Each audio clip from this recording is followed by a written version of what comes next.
So this video is going to cover the 2012 Panasonic Plasma TVs with the 8 blink code. And I'm going to try to do this really quick. I did this video about 5 years ago. It's long, but many have requested a short version. So here it is, the short version of how to repair the SS board and get one of these great TVs back up and running. This is my own set, and I'm still using it today. So this is a symptom on this one. Turn it on. It's just going to briefly flash and then go out. And then we're going to observe the fault code. In this case, the power light is going to blink 8 times, which is going to take us to the SS common sustain board. Now, before we go into the repair, let's take a look at the back of the set. On the left side, we have the buffer board and the what they call the Y main board. Along the bottom is the address board.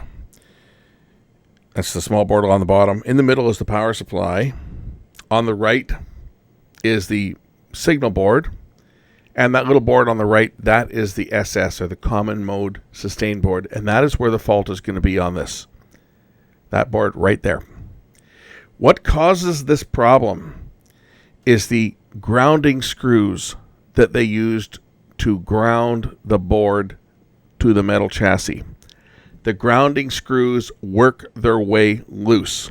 If you want to see the full troubleshooting, look at the other version that I posted 5 years ago, because I go into depth, but I'll explain here what causes the problem and what parts you need to change and what kit you need to buy to fix it, and how we can test it to verify that that's where the problem is. But the problem is going to be on this SS board on this set.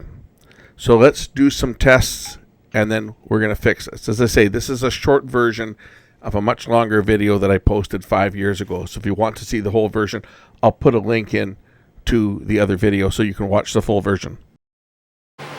So one of the first things I'm going to try on this set, I'm just going to make sure that all the ground connections are tight, because loose ground connections can cause all kinds of weird problems. That one there is a little bit loose on the sustain board. Same with that one. That one really wasn't tight. So we'll just tighten down, especially these ones here that have got the ground straps on them. Make sure that these are good and tight, and that we have a good solid ground connection on these boards. That one was loose. This is actually something that you should do on all these TVs before they blow up, because if you do this before they fail, you will prevent them from blowing up a bunch of parts. So this is good to do on all these Panasonic TVs. Every last one should have the grounds tightened. Anyway, I've got the Panasonic literature here, the LED power error code definition. 8 blinks, sustain drive circuit, and connection between the SS board and the panel. So, abnormality of the sustain drive circuit. Open or loose connections between the SS2 boards and the FPCs from the panel. So SS52, SS54, 55, and SS57. So the troubleshooting guide is telling me to check the connection between the flexible PC connection, which is the tabs going to the common electrodes on the panel, to the SS board. And this board, incidentally, it's called the X main board on Samsung. It's called the Z sustain on LG. It's the same board, right? It's the common mode sustain. On this Panasonic Plasma, I remember reading a service bulletin regarding these screws that hold the SS board in place and arcing. And inspecting this ground screw here, it looks like arcing may have occurred. So I'm going to take another look at this board and just see if there's any components blown. Now that screw, it connects up here, so I'm going to start checking a few of these components down here, namely these transistors and diodes, and just see maybe we got a blown diode or transistor on this board. Let's just take a look at it with the meter and see what happens. So we'll first check this diode here.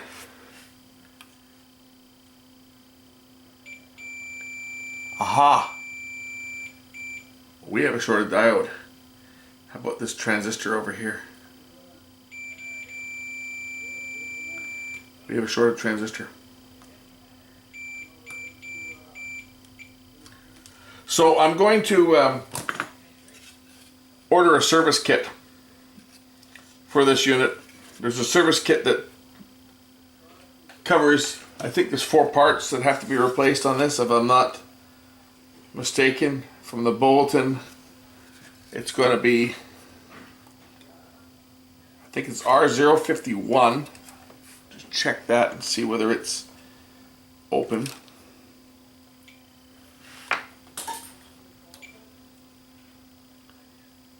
It's 5.9 ohms.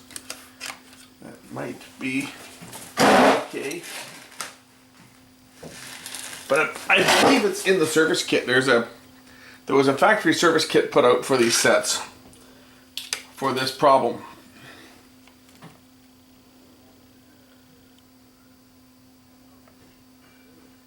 It's a 5.6 ohm resistor.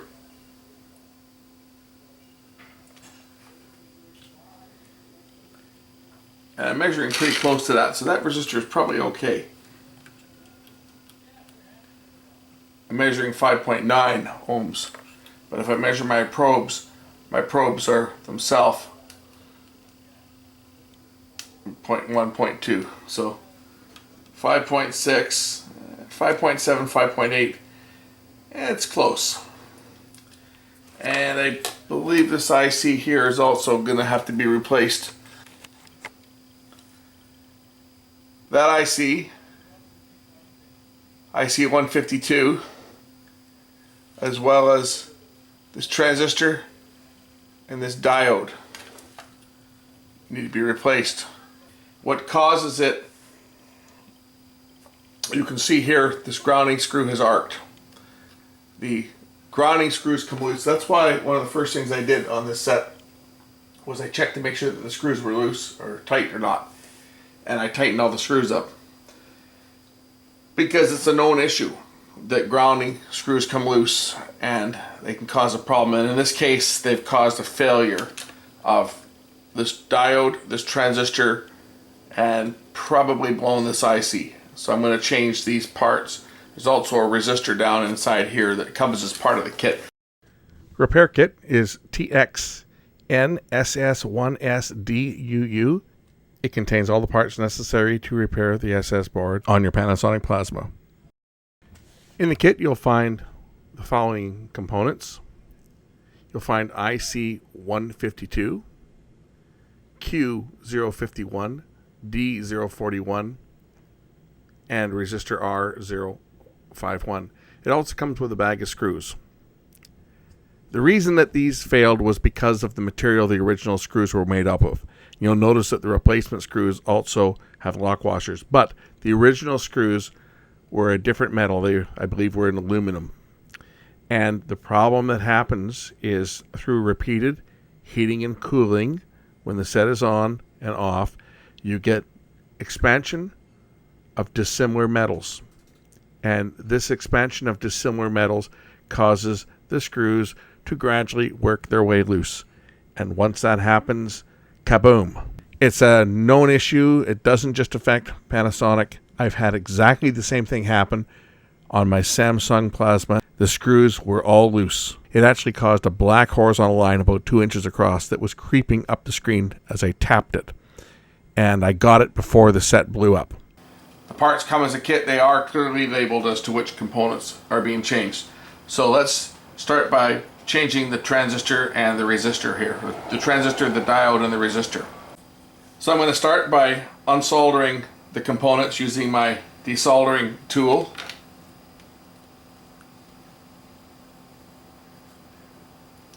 We'll just heat up the pins,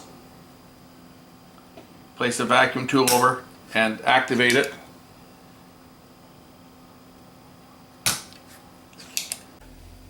We'll clear out most of the solder with the desoldering tool and then finish up with solder wick. Once we remove the screws from the heatsink, the components, just rock them back and forth a bit and the component should break free and lift out of the board. If not, Just put a little more heat on the pins to break them free.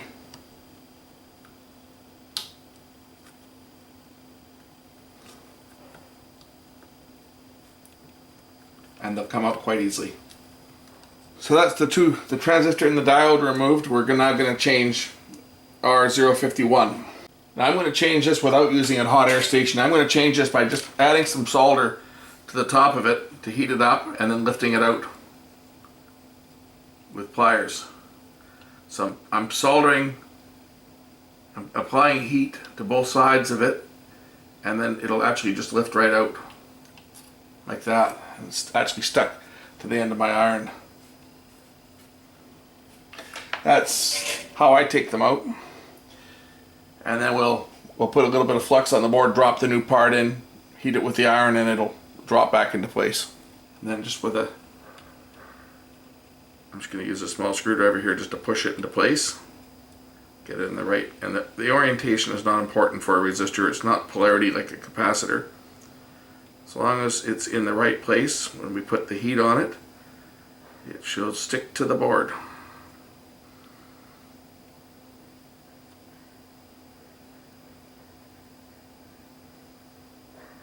These ICs being only 8 pins, they're not that difficult to remove. You can remove them with the good old dental pin. Again, I'm going to throw some solder across the pins on one side here, just heat them up.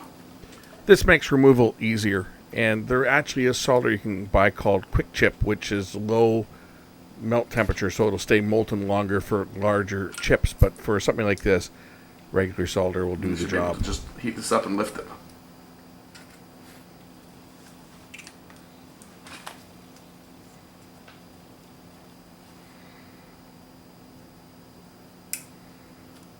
So here's our little mark here on this corner, and there's pin 1. Pin 1 goes right there. There's a little mark right on the corner of the IC right there. So once we've got the IC lined up, it's just a matter of soldering it back in place. Tack one pin in, and I'm going to put some liquid flux on there. I just tack one pin down so that it doesn't move. Put some liquid flux on top of the board here.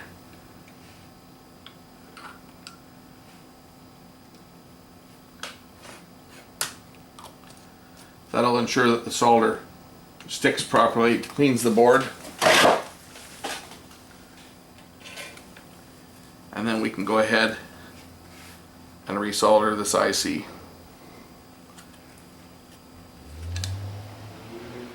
Now the reason that we put liquid flux on is that's to prevent solder from bridging between 2 pins. It keeps the solder free flowing, and it only sticks where we want it.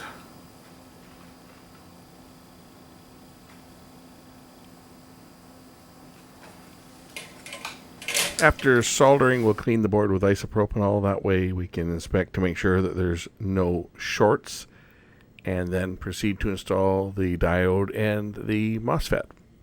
So I put some heatsink compound on the back of the diode and transistor.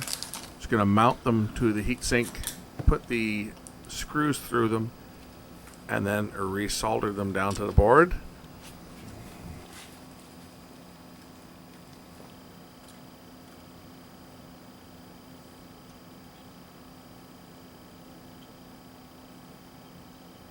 If you look at this screw here, you can see where it's been arcing.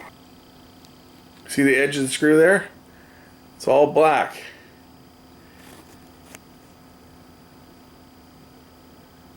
And the threads here, they're black. What happens is these screws work their way loose and caused the arc to occur. You can see the remnants of the arc. So after cleaning up the chassis, we're going to mount the board using the new screws, tighten all the new screws down, and I'm also going to replace some of the screws on the other SC board. I guess it is the main vertical sustain board, the Y sustain, the one on the other side. Replace the screws on those as well, because Same problem can happen on that side. We'll connect the flexible PC, FPC connectors to the SS board. This is what delivers the common mode sustain current. These are all connected in parallel with each other because this is the highest current in the television. This is what makes the entire panel light up. All of the discharge current goes through these FPCs onto the common sustain board. Finally, we put the A board back in and connect it to both the SC and the SS board. And then the television's ready for testing. Let's hit the power button. See if we get a picture. That's a good sign. That's an even better sign. There we know it's working. That does it for this one. I'm going to put up a separate video to show you guys how to go into the adjustment menu on these televisions and how to set them up, but that will follow. Thanks for watching.